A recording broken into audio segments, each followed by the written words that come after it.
ఆంధ్రప్రదేశ్లో జగన్ గద్దె దిగాలి, చంద్రబాబు నాయుడు అధికారంలోకి రావాలి. అప్పటిదాకా ఎవరన్నా పొరపాటున ఆంధ్రాలో పెట్టుబడులు పెట్టాలనుకున్నా వాళ్ళని పెట్టనీయకుండా చేయటం అనేటువంటి ఒక కుట్ర. ఇది ఎవరో రాజకీయ నాయకులు చేస్తున్న కుట్ర కాదు, స్వయంగా పత్రికలు చేస్తున్న కుట్ర.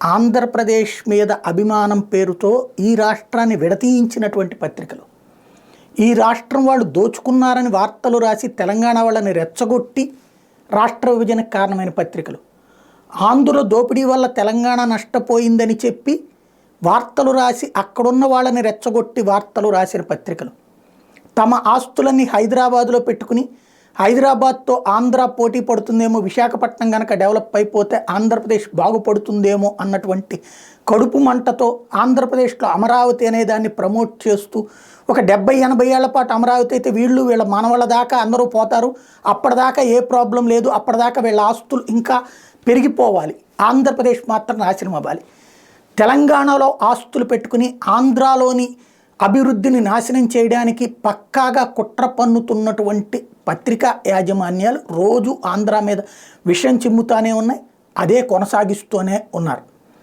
వీళ్ళ ప్రధానమైనటువంటి లక్ష్యం రాజకీయ ఎజెండా, అందుకోసం ఆంధ్ర మీద విషం చిమ్ముతానే ఉంటారు. విశాఖపట్నానికి మొన్న మధ్యనే కదా ఇన్ఫోసిస్ వచ్చింది, పరిశ్రమలు రాకపోవడం ఏంటి? చంద్రబాబు నాయుడు టైంలో విశాఖపట్నానికి ఏ పరిశ్రమ వచ్చింది? మరి ఇన్ఫోసిస్ అనేటువంటిది సాఫ్ట్వేర్ కంపెనీ వచ్చింది కదా. కానీ విశాఖపట్నం అందరూ వెళ్ళిపోతున్నారు. ఎవడయ్యా అంటే లూలు, వాడు వచ్చాడా? పోనీ 2018లో వద్దామనుకున్నాడు ఎన్నికలకు ముందు, సింగపూర్ టౌన్షిప్ టైప్లోనే వద్దాం అనుకుంటారు వాళ్ళు. ఎలక్షన్ల ముందు వాళ్ళకి భారీగా ఇచ్చి భారీగా పుచ్చుకుంటారు, భారీగా భూములు ఇచ్చి భారీగా పుచ్చుకుంటారు. ఆ తర్వాత ఆ ప్రభుత్వం లేదు కాబట్టి వాళ్ళు రాకపోతే ఎందుకని మళ్ళీ అప్పుడు ఇచ్చుకుని ఇప్పుడు ఎక్కడ ఇచ్చుకుంటారు? వాళ్ళు 1000 కోట్ల రూపాయలు విలువైనటువంటి భూమి లాలు వాళ్ళకి ఇచ్చింది, లూలు వాళ్ళకి. వాడు అసలు ఎవడాడు? దుబాయోడు. ఏంటాడు నడిపేది? Shopping mall. అది ఉద్యోగాలు కల్పిస్తుందంట. ఎస్, ఏంటది?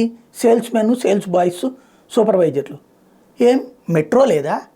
రిలయన్స్ లేదా?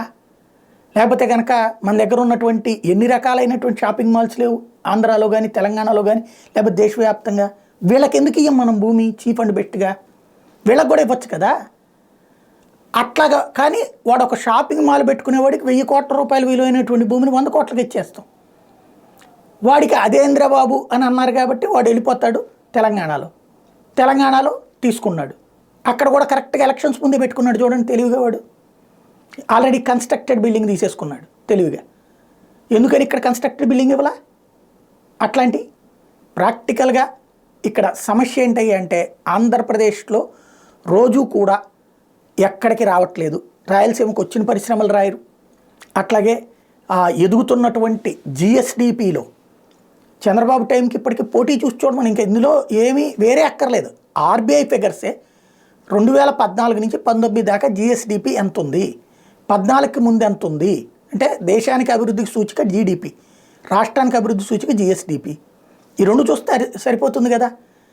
ఆంధ్ర మీద శోకండాలు పెట్టేటటువంటి వార్తలు మాత్రం రోజు రాస్తూనే ఉన్నారు. దేశ విదేశాల్లో ఉన్న తెలుగు వారిని మోసం చేస్తూనే ఉన్నారు.